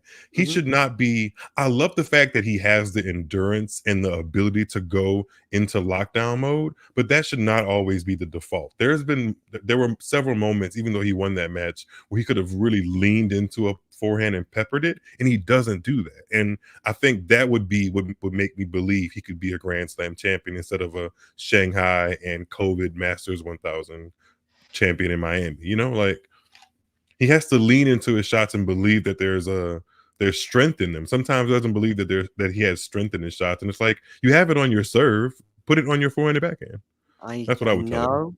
I'm scarred by quite a few matches when I've watched Taylor Fritz play the Elite as well. Oh yeah, he does the opposite of what Hubie does, actually. I think he hits through, but he kind of brainlessly hits. When things get tight, it's almost like he goes back to a drill with a ball machine. There's very little angle and there's not enough massaging of the point and realizing how to take advantage of the court. He just hits the same ball over and over again. And like at that point, once you got to like that point of a match, the opponent's either gotten used to it or can get used to it in that moment to kind of like outlast you, because he doesn't do anything different. There's no slice, there's no high arching ball. It's the same trajectory of a ball, which is good. It's just that it doesn't elevate him in moments where he needs to elevate himself. So that's how I look at Fritz. Yeah. I've just been, I'm thinking about the Rafa quarterfinal at Wimbledon. I'm thinking perfect example. Yeah, Djokovic also. I don't know what his plan was when he played Djokovic in New York last year, but he didn't seem to believe in it, whatever that plan was. And I think he can do better. That's my point with Fritz. I think Fritz can do Djokovic on a hard court. You lose in 4 sets, fine. You lose in tightly contested 3 sets. This is not. It's not. I'm not setting a too high a bar here. I'm just saying, can you win a few tennis games? I think if you take away his Indian Wells title, you might change your bar for him. Because if you take that away, he's won Tokyo, which is a 500. The rest of his titles are 250s. And a 250, the Indian Wells title is now an outlier instead of what I think his average is or what his average could be. And 2 major quarterfinals where he kind of had chances in one, and the other one he just was completely outplayed from the beginning. I feel like I don't know. I don't see what new level Taylor Fritz gets to this year. Like I think he's a good player, but between 10 and 20 is where he'll be. Maybe 8. Maybe 8. When we're talking about these players, I think to myself, how are they going to do against the absolute elite, if you like? So whether that be, a Nadal or an Alcaraz on French Open, or a Novak on Rod Laver or on centre court at Wimbledon, and actually, Hubie can do something. Hubie, had 4 sets with Novak, and he could just hold serve all day. Yeah. And you know what? He could have and should have won 2 tie breaks as well. It was very, very close. So I'm not saying that Hubie wins that match, that often, but that's a close match. It's 4 sets, could have been 5, and I think 5 closely contested sets. I think things change once I've said this all the time, but I think things seriously change once the third pillar of the big 3 is out in Novak Djokovic, because I don't see anyone coming up. Like it could be Sinner, it could be Rune that can kind of sit with Carlos Alcaraz's level that he's shown the past 2 years, but those are coulds. As it stands right now, if you take away Novak Djokovic, then it makes me understand a world that I could live in where Hubie Hurkacz and Taylor Fritz pick up Grand Slam. Because at that point, I don't believe Carlos versus the field ends up in Carlos winning every time. Whereas Novak Djokovic versus the field, he likely wins 3 out of those 4 majors when it's him against the field. Carlos might win 1 or 2, which is great. I would take that to win 1 or 2. I just don't think he's primed for like a 3 Grand Slams in a year. That takes. I mean, Novak's done it 3 times in his career. So he's a freak of nature in that regard, but I don't know if Carlos is that level of consistency yet. He has the game, just being able to consistently do it with the style of game that he has, it takes a lot out of him. So to do that 3 or 4 times out of the year and get the win at the end of the day, I don't know. So that makes me think there's going to be opportunities for other people like Rublev, Hubie, Fritz, maybe Tsitsipas and Zverev, if they can just hold on a little bit while longer, because the other generations coming, like Arthur Fils and Medjedovic and Prismic, and they're coming, but there's an opportunity of window as big as I think somebody has to kind of give Novak the boot and or Father Time kind of turns its head on Novak, and some of those small injuries become big injuries. I'm not saying I want that to happen, but it's just the way sports work sometimes. Or there's going to have to be some organized series of losses where Novak starts to look at his mortality in the game and realize that he maybe isn't the best of the best anymore. And at that point, he probably wouldn't want to play much more because he's been the best of the best for so long. I wish somebody could clip all of what I'm saying. And any time that someone is like in my mentions on Twitter telling me that like I'm a Novak Djokovic hater, I would just play this because I'm giving him plenty of praise in this moment. He's just not my favorite. I can't make myself be a fan of somebody that I'm not a fan of. Anyway, Novak could. Yeah, there could be a point when he gets to 26, 27 slams. Yeah. And he might be then just slipping down a little bit. Let's say he's where someone like a Rafa is right now, who's maybe playing for one more slam. It's going to happen, yeah. And he might just go, you know what, I'm 5 ahead of Rafa, who's now retired. I'm 7 ahead of Roger, who's retired. Particularly if he's won his Olympic gold, for example, then it's basically done, and it's like what are we here for? Is he records are there to be broken, and in a way, if he holds on to that, let's say it's 27 slams, if he holds on to that 27 slam record for 15 years or 50 years or 150 years, it doesn't really make much difference. I remember a comedy, and this is a British humor now, and it was just comedians dressed up, and it was this guy who had a particular record, who was like in his 70s at the time, watching a guy on TV, is in soccer, by the way, and the guy on TV doesn't break his record, and it's like England lose this particular soccer match, and this guy gets substituted, and the 70-year-old is there cheering. It's like, I'm going to keep my record for another couple of years, but it doesn't really matter in a way. It doesn't. You'd want to be alive when your record gets beaten. I don't think Sampras was that bothered, for example, when he looked happy. He looked like put the stress on somebody else. As long as you hold it, I think it's huge. Listen, I think from Rafa's perspective, I think the fact that your peer is still playing, I think that makes a difference. But if you're like Pete, who retires with 14 Grand Slams, and then 10 or 15 years later, some other dude comes past, so be it. Or if you're, I wonder who had it before, maybe Bjorn Borg, and then you see Pete Sampras come by, or if Roger could have had it, and let's say Carlos had come by, I think that would have been fine for him. If it's someone from another generation, which I think now we're pretty solid now on. It's not. I don't think the person that's going to come close to 24 slams is born yet. Maybe not, but let's just and I'm not saying he will, but let's just imagine that Carlos is that guy. If Novak, by the way, retires with a winning head-to-head, let's just say this year he gets his gold medal and he gets his 25th Grand Slam, and he's beaten Carlos a couple of times throughout the year, and he ends this. Carlos could then come by even in 15 years from now, and he's like, yeah, but I beat you, and I was the better player when we were there, and I was at 37. And you really think he's thinking about that? No, I don't. Yeah, I don't. He probably could. I'm thinking like it's a possibility. It's a possibility. But yeah, I think even for the great, I don't know if he's going to be.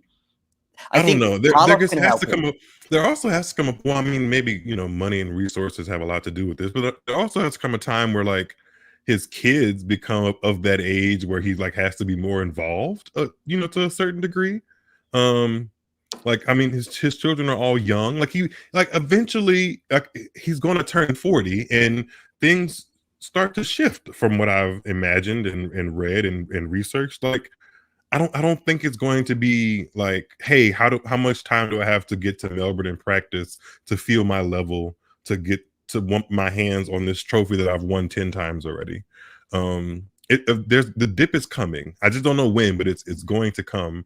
I think tennis is more interesting when that happens. Right now, it's only way I can really see that changing is if the field starts beating him more often. But until now, it's just a wait and see game, which is frustrating because that's not fun. But unfortunately, the army that's been put together and resourced to kind of come up against him has lost a lot of times. So yeah, and I think sometimes they run out of ideas or belief, and he does make it hard for them. Like he's a completely solid player in almost every facet of it, but that's what makes him a little boring to me, honestly. Like, what do I what if you're so perfect, what am I watching? I don't know. I listen, this is again subjective, but I just didn't find him as interesting to watch as Never did. Yeah. Roger or Rafa, and that's it. And Mhm. and by the way, if you do, you know, I'm okay with that. That's okay. I mean, I remember somebody made a comment on a video from about January last year when we were looking back on the Australian Open, and basically said, well, that was a non-event on the ATP side. You know, that was a non-event. That was pretty boring. And this Novak fan, who I actually know quite well and is fairly reasonable in his comments, said that was an unbelievably tense final against Stefanos. And I was like, yeah, I get that.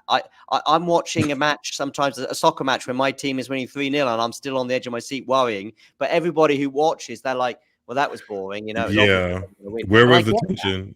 So when it's your team or your player and you're emotionally invested, you know, you could be watching Serena and she's leading 6-3, 3-love, and you're thinking, hang on, guys, it's not done yet. You know, it's you don't want to. You might have, even if she won 15 slams before that. And it might be the first round. You know what I mean? You're still not sure. You know, I remember Rafa, for example, in the third set at the French Open final against Novak, and he won the first set 6-love, I think, and the second set 6-2. Oh, that was a great final. Right, but I feel that way. I feel that way because I like seeing Novak lose and Rafa win. So the third set, though, was 7-5, I think. Exactly, and Novak broke back, and I'm thinking, well, hang on a second here. This could get very interesting, especially if it goes to a tiebreaker. I think Rafa won it 7-5, and yet I'm sure there's a lot of neutral observers would have watched that just going, yeah, yeah. You know, I get it. I think it was his 13th, and I get that. I do understand that. But unfortunately, this guy said, "No, I disagree. It was such a tense final against Tsitsipas," and I was like, "Yeah." It was also because it was Tsitsipas too, and it's just like he's not doing anything today, and he's not doing anything anytime in Australia anytime soon. So I tell you who is doing something: Tomljanovic. Is she? Let's check scores one more time. Did Safiullin get out of her tournament or her semifinal? Looks like she did. Kerber hasn't held serve, I don't think. Because I think her serve looks much worse than it did before maternity leave. Okay, it does. She broke for 1-love, and then that's the only game she's won in this set. Her serve has always been an eyesore for me, but the couple of clips I've watched at United Cup, it looks like she's hitting a forehand instead of a serve. That's not good. She just hit an incredible forehand, by the way, and she has just hit an incredible forehand. She's a pusher. Yeah, through and through. That forehand was just like she went for it. It was a neutral rally. She's baseline, just went for it. The thing that made her 2016, like the thing that made her go from, you know, really good tennis player to Hall of Fame player, there goes Hall of Fame again, is the fact that it all like fell in its favor that one season in 2016, and she just found a way to be that much more aggressive when it really mattered. Other than that, she's a pusher. I mean, some people love pushers. It's just never going to be my cup of tea, pushing. I think it's few people's, but hey, again, I didn't have a problem. Some people love it. There's somebody on Twitter that's like a high power tennis, or I think they call themselves the power tennis hater because they don't like it. I'm like, we're just on two different sides of the universe. But I mean, you know, it's sports. It's sports. But some that's people like the Lakers. Populated side of the universe, I think, that they're on. And by the way, I don't have a problem with it. You know, people who love serve volleys, and it's okay. It doesn't bother me. It doesn't offend me. But I just think that most of us are probably a little bit more. Monfils. Yeah, I'll have to. Lucas, we're not allowed, unfortunately, to share the tennis. And by the way, the Holger Rune match has finished. He won in straight sets. But Lucas is asking about the link. but we're not allowed to share. But please do hit the like button and click that button that says subscribe, so we can paint a beautiful picture for you of the tennis world rather than that specific match. I want to. Have you seen this? I'm sure you're getting pretty tired. Nearly called you Damien then, Miles. And I do want to bring this to a close in a couple of seconds. But I want to show you this. Do you know this expression about Monfils? I'm imagining that means Gael Monfils, right? Yes. But can you guess any more? I have no idea where the actual fleece part comes in. So he was seen in the crowd, and I was just looking for the picture, but I haven't found it yet. Oh, in Auckland. Auckland, yeah. Yeah, I do remember now. A bit about Auckland summer, by the way. Yeah, the camera panned to him quite a bit in the match against Raducanu, and surprisingly, he looks very calm when his wife is playing. Whereas when he's playing, his wife is up and down and kind of really into it. He's very when he's chill. Playing himself, he's up and down. Yeah, not shouldn't say weird, but that's such an interesting dynamic of how they are. Because Safiullin is the one that's steady, but watching her husband, she's not steady. She's up and about, and he's the active one he's the active kind of cuckoo one on court, but watching his wife, he's steady. Like, that's interesting. Yeah.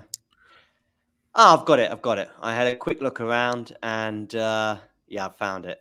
But as I say, this tells you a lot about Auckland summer rather than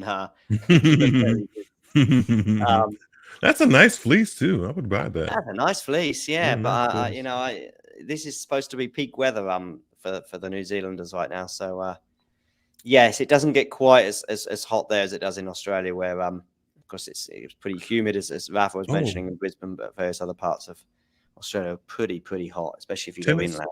Tennis Channel is showing us the action between Tomljanovic and Kerber. Do you think Tomljanovic? What do you think of Tomljanovic?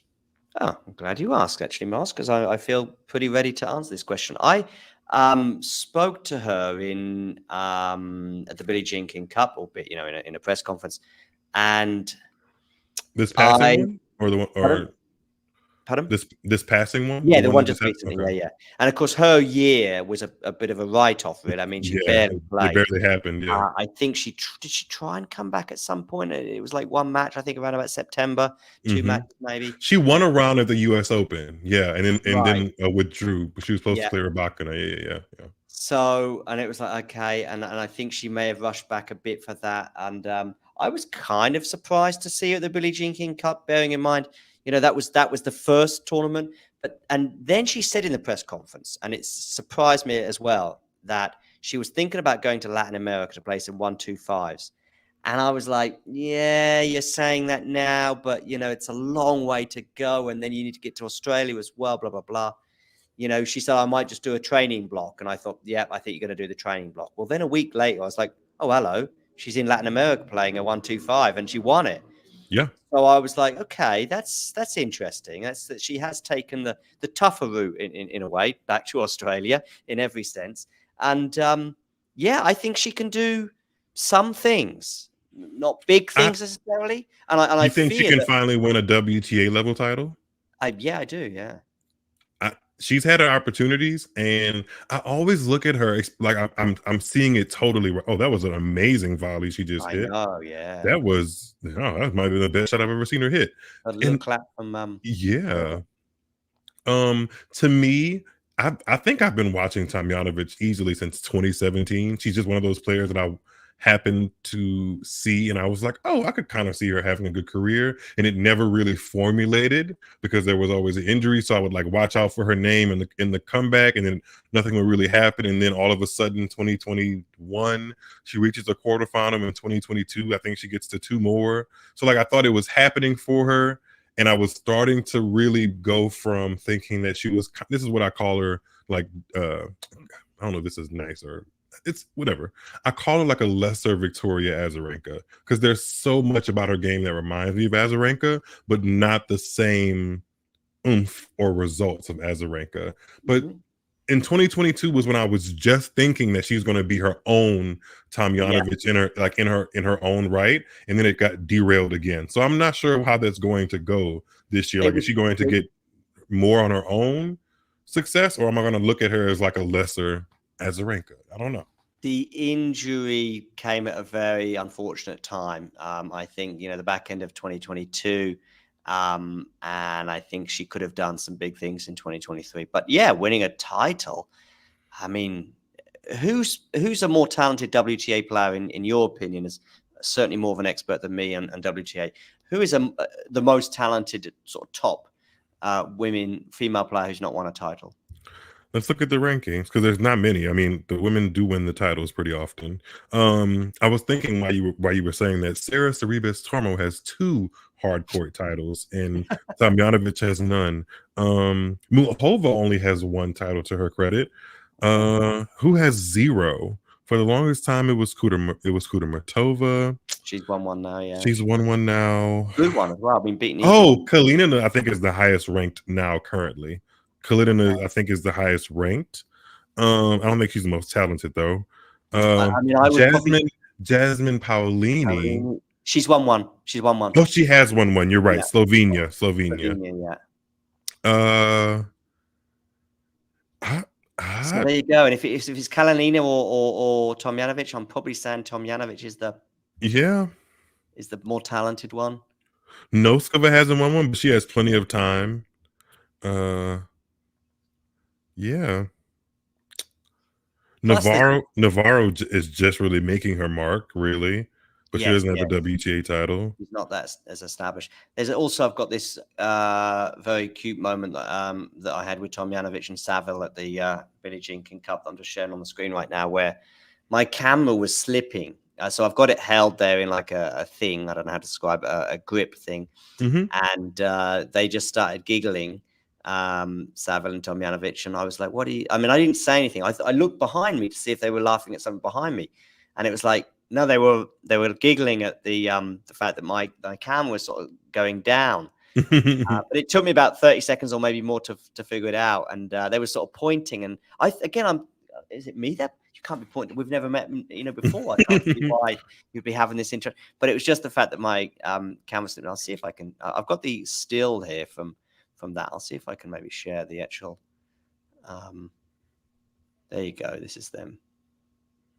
And then they just start pointing at the camera. But anyway, so she whispers to Tomljanovic, going, look at the camera slipping down, and you can't see it so much because I've got it in portrait form here because I've cut it a little bit.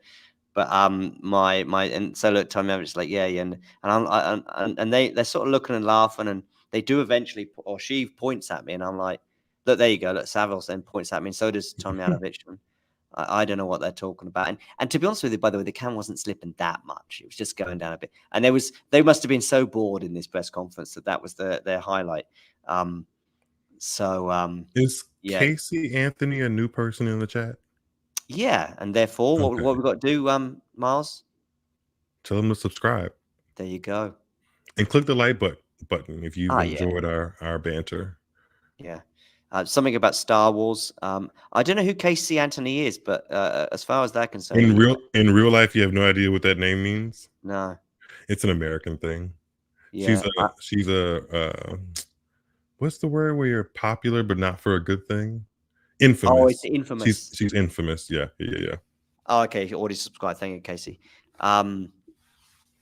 Yeah, but I'm guessing that they were accused of doing something they shouldn't have done, and they got away with it. Yep, pretty much. I'll Google that and I'll find out.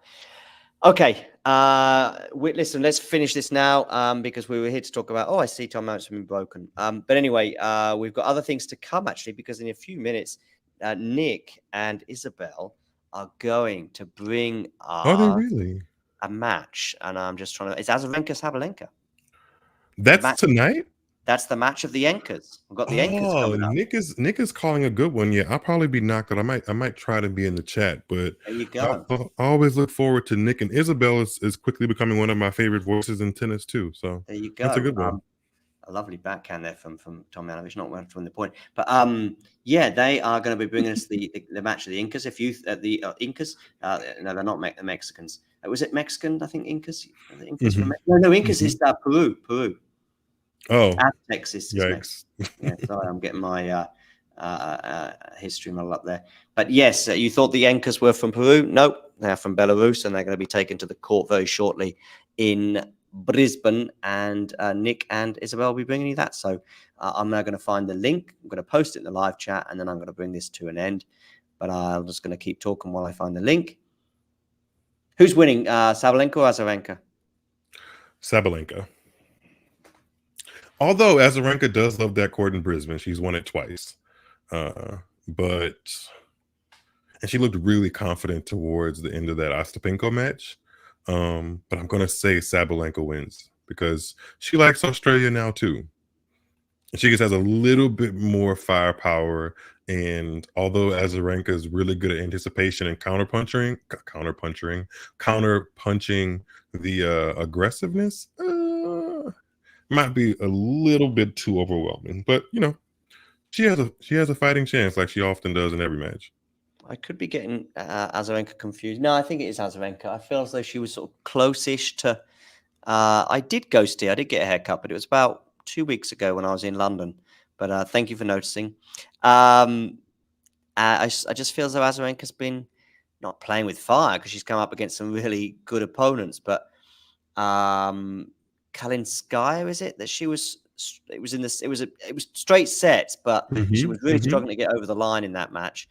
And then, of course, we had the match with Ostapenko, and I'm just wondering if we're now at the sort of point. That she said something in the immediate post-match interview on court that she kind of just went into 2024 wanting to see where her game measured up, and she said, like, kind of kiddingly, "Well, now I know my game measures up still pretty good." So that lets me know that she kind of is thinking about, like, you know, if I can't win out here with these girls, then it's time for me to hang it up. So when she gets those tough wins, even if it is against somebody as rangy as Ostapenko, it's an indication that her level is still good enough to get wins on the tour. So